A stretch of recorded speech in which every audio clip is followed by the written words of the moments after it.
Welcome to my channel. My name's Vissy and it's official. June is going to be amazing. We not only had confirmation of the Vampire Lestat's release month, but we also got a stunning 3-odd minutes of new footage. I've broken down every detail I found in this amazing clip, plus a couple of details that some of you lovely commenters have brought to my attention.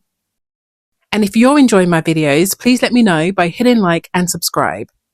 Okay, so let's get into the breakdown. So if you've seen any of my videos before, you know I'm not going to go in exact chronological order, but I am going to speak about the themes. So the first thing that I want to speak about is the song that Lestat is playing on the piano. I wonder if this song will materialize into a song for his future album. Now, the beginning of the video starts with a voiceover that mentions the failures and album 8, side A. You are listening to The Failures, Album 8, Side A.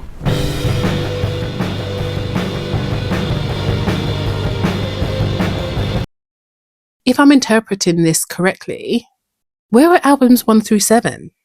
Or is this the name of a project? Now, I'm sure that there is an answer that I'm just unaware of, so please do let me know if you know for sure. Now, the bookshop employee seemed to travel all the way from Canada to Paris to take a photo with Armand's painting, The Adoration of the Shepherds with the Donor. Now, I wonder if the showmakers are making a commentary on the in-show fandom. Now, please note that I did say in-show fandom. The article that Lestat reads, The Author Spotlight on Daniel Malloy, states, a rather large fan base that can be seen in online forums and trending search topics. What we see of the article also suggests that Daniel has inflamed the in-show fandom too, by stating that vampires are real and that they walk among us. I mean, it is interesting just how, I would say laissez-faire the employee who is sipping a drink seems, and how zealous the employee who actually went to Paris seems. It's interesting. Now, I, for one, am pleased to see the update with Lestat in Montreal. Lestat says to Louis, less baggage here. And Louis responds, I get it, I get it. Less baggage here. Well, I get it, I get it. Ugh, I loved those lines. There is so much feeling, so much history, and they both seem to acknowledge it all right there. Lestat seems to still be hurting. I mean, both of them do. But they are working through it. Now that brings us nicely onto the Lestat of it all, their relationship, however it stands at present. So Lestat seems to trust Louis' opinion of his unfinished music, something that is incredibly intimate. And in turn, Louis offers his honest opinion. This side of the two of them takes me right back to New Orleans. But this is even better, because it's really them. Not Louis' telling or dreamstat. This is the real them, I believe. And I'm screaming.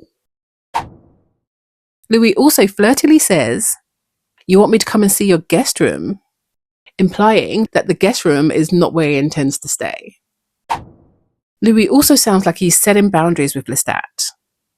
It's nice Nice a balloon. that you're back writing music. A flower box it's is nice. That you got yourself a nice place. It's a nice word. And it says everything I wanted to express. Don't be a bitch about it. And Lestat seems to take it well, like really maturely.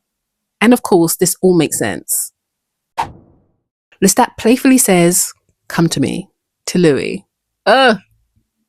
Now, the last time we saw them say these words in front of one another was during Louis and Armand's telling of the trial. And I think this shows just how far they've come. I am he and he is me. Now that I believe is in reference to Lestat's line in season 2, episode 8, where he says that New Orleans is his home. I am she and she is me. So it feels like this means that that beautiful scene between Louis and Lestat actually did take place. Now, for anyone who hasn't read the novels Interview with the Vampire and the Vampire Lestat, and I know there are many, Lestat doesn't actually fully corroborate Louis' telling of how that encounter happened in the book. And ultimately, this scene seems to be before the I bet of it all. I mentioned in a previous video that that meeting seemed to be mediation, and I think this might be the case after seeing this scene, but that's just my guess. This is before Louis comes to terms with his own lies, both willing and involuntary. Oh, I can't wait to see how they resolve things. Oh, come on, June! So it seems that Louis may be thriving in the art world. The article that Lestat reads mentioned that Louis is a business mogul, and Lestat seems to trust Louis' taste and judgment for his own home. And speaking of art, a very famous painting, The Lovers, by René Magritte, is hanging in Lestat's reception room. Well, it may well be an authorised print, although we know that Lestat is fabulously wealthy. But either way, I believe that the significance of this painting is in the fact that it actually appears in the shot at all. I found it interesting because in the novel, The Vampire Lestat, Lestat comes to in 1929, so to speak.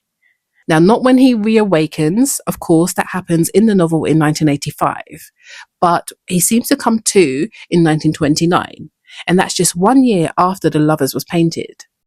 A couple of commenters put forward some lovely interpretations over on my June My Darlings video, but I don't want to get in the middle of interpretations. The painting, the show, and indeed any piece of art, once it's put out into the world, is open to interpretation. And I certainly am not a judge of who is right, because I truly believe that any take is valid. So I'll point it out for anyone who may not have noticed it and who is interested in forming their own opinion. You're safe to express it with me. Now here's a round of quickfire things to note as well. Now the first notification on Lestat's iPad reads, Cowboy Carter ticket lottery for added shows, portal opens tomorrow. Register now. Now, I think this is so cute for so many reasons, and the fact that Lestat is signed up for notifications for what seems like anything Beyonce related is so cute. And so the second notification reads, the perfect book for Halloween, don't miss.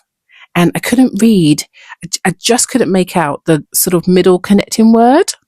But this, of course, is the notification for the article on Daniel and his non-fiction novel. Now, in the bookshop, Lestat buys 2 copies of the book. So funny. And this does take place before Daniel meets Louis in the restaurant from the extended teaser we got last year, where Daniel has Lestat's notated copy. So the drummer we see practicing across the road is Larry, I believe. And a very, very lovely commenter mentioned that there is a copy of Christopher Rice's novel, who, for anyone who doesn't know, is Anne Rice's son, in the store behind Lestat. And if you look closely, you can also see that this is also one of the employees' picks. Love that. And finally, I believe that Lestat is making mention to the Mayfair Witches, but I haven't watched that series, I'm afraid. Okay, so that's everything. But if I've missed anything, please do let me know. I can talk about this show all day. And if you've enjoyed this video, please let me know by hitting like and subscribe, and I'll see you in the next one. Thank you so much for watching. Thanks. Bye.